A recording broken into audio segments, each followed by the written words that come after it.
Hi friends, welcome back for Chapter 17 of Charlie and the Chocolate Factory. Chapter 17, Augustus Gloop Goes Up the Pipe. When Mr. Wonka turned round and saw Augustus Gloop and what he was doing, he cried out, "Oh no, please, Augustus, please, I beg of you not to do that. My chocolate must be untouched by human hands." "Augustus," called Mrs. Gloop, "I didn't hear you. You didn't hear what the man said? Come away from the river at once." "This stuff is terrific," said Augustus, taking in not the slightest notice of his mother or Mr. Wonka. "Oh boy, I need a bucket to drink it properly." "Augustus," cried Mr. Wonka, hopping up and down, wagging his stick in the air, "you must come away. You are dirtying my chocolate." "Augustus!" cried Mrs. Gloop. "Augustus!" cried Mr. Gloop. But Augustus was deaf to everything except for the call of his enormous stomach. He was now lying full length on the ground with his head far out over the river, lapping up the chocolate like a dog.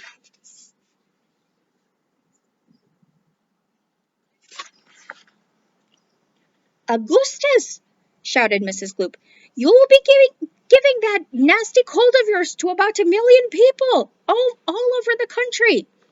"Be careful, Augustus!" shouted Mr. Gloop. "You're leaning out too far." Mr. Gloop was absolutely right, for suddenly there was a shriek, then a splash, and into the river went Augustus Gloop, and in 1 second he had disappeared under the brown surface. "Save him!" screamed Mrs. Gloop, going white in the face and waving her umbrella about. "He'll drown! He can't swim! Save him! Save him!"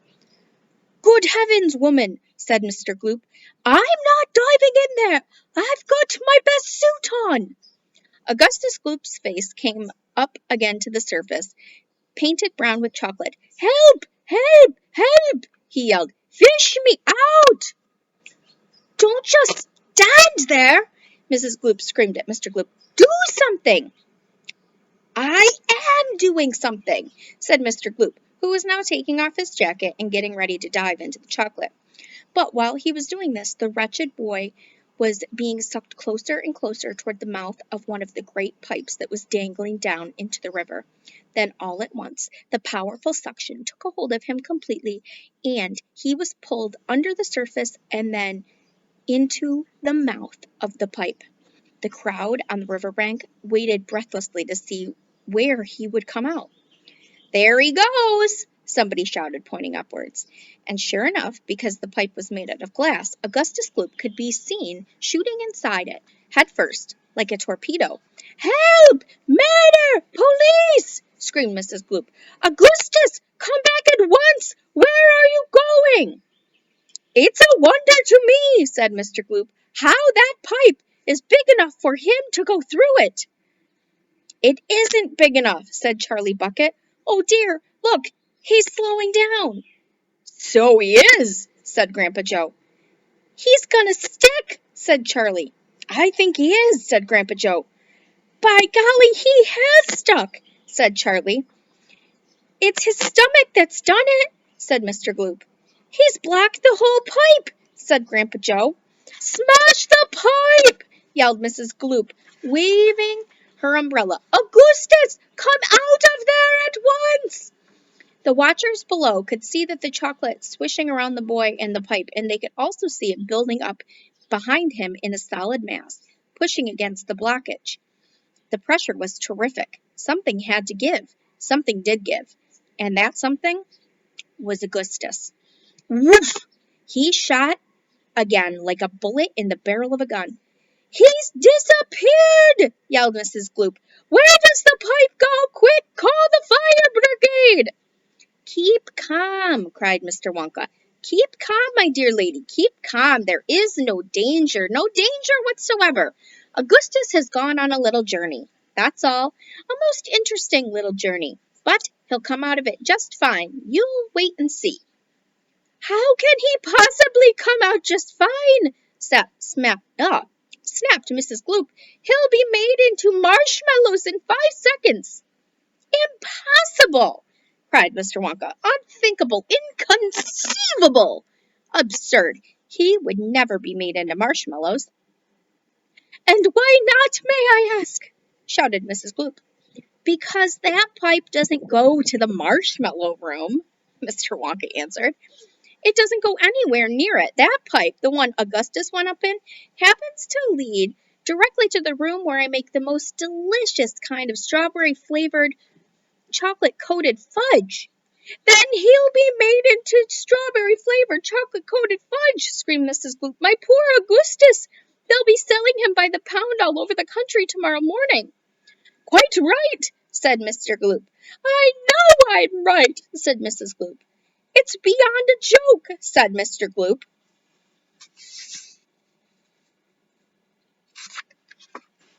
"Mr. Wonka doesn't seem to think so," cried Mrs. Gloop. "Just look at him. He's laughing his head off. How dare you laugh at like that when my boy's just gone up into the pipe, you monster!"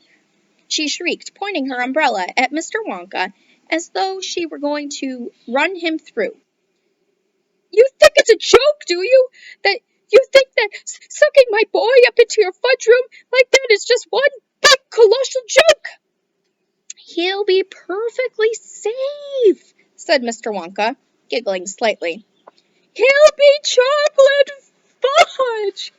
shrieked Mrs. Gloop. "Never!" cried Mr. Wonka. "Of course he will!" shrieked Mrs. Gloop. "I wouldn't allow it!" cried Mr. Wonka. "And why not?" shrieked Mrs. Gloop. "Because the taste would be terrible," said Mr. Wonka. "Just imagine Augustus-flavored chocolate-coated gloop. No one would buy it." "They most certainly would!" cried Mr. Gloop indignantly. "I don't want to think about it!" cried Mrs. Gloop. "Nor do I," said Mr. Wonka, "and I promise you, madam, that your darling boy is perfectly safe." "If he's perfectly safe, where is he?" Mrs. Gloop said. "Lead me to him this instant." Mr. Wonka turned around, clicked his fingers sharply 3 times. Immediately an Oompa Loompa appeared as if from nowhere and stood beside him. The Oompa Loompa bowed and smiled, showing his beautiful white teeth.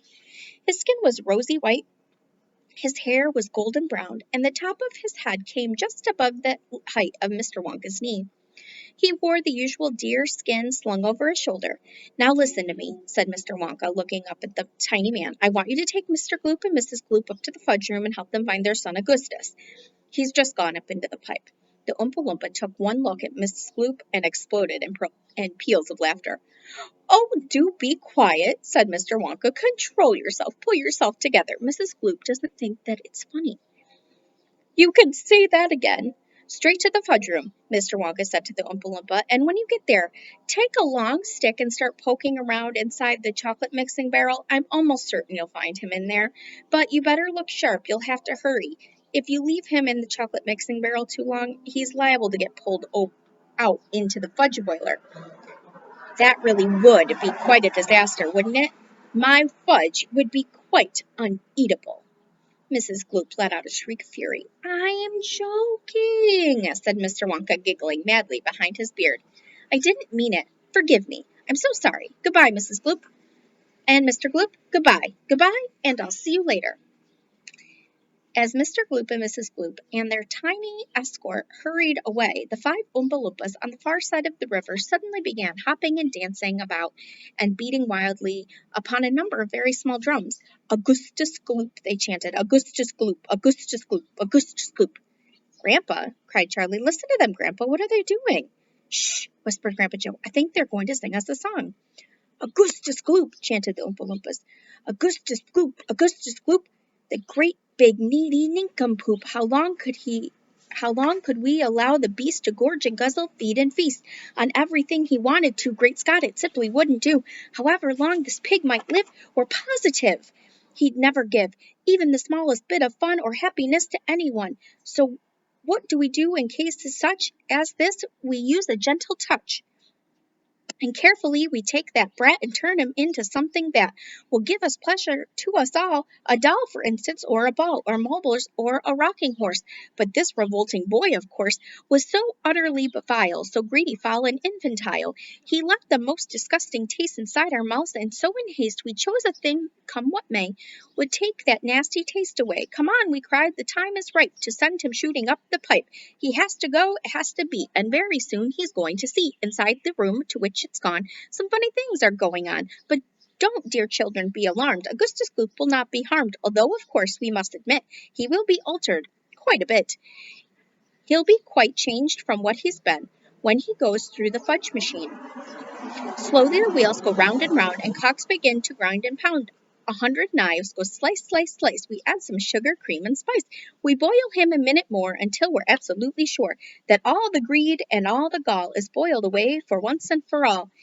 Then out he comes, and now by grace a miracle has taken place. This boy, who had only just before was loathed by men from shore to shore, this greedy brute, this louse's ear, is loved by people everywhere.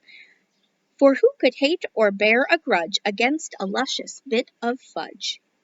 I told you they love singing, cried Mr. Wonka. Aren't they delightful? Aren't they charming? But you mustn't believe a word they said. It's all nonsense, every bit of it. Are the Oompa Loompas really joking, Grandpa? Asked Charlie. Of course they're joking, answered Grandpa Joe. They must be joking. At least I hope they're joking. Don't you? And that was chapter 17 of Charlie and the Chocolate Factory. Thank you so much for listening. Have a great day, and remember, be kind.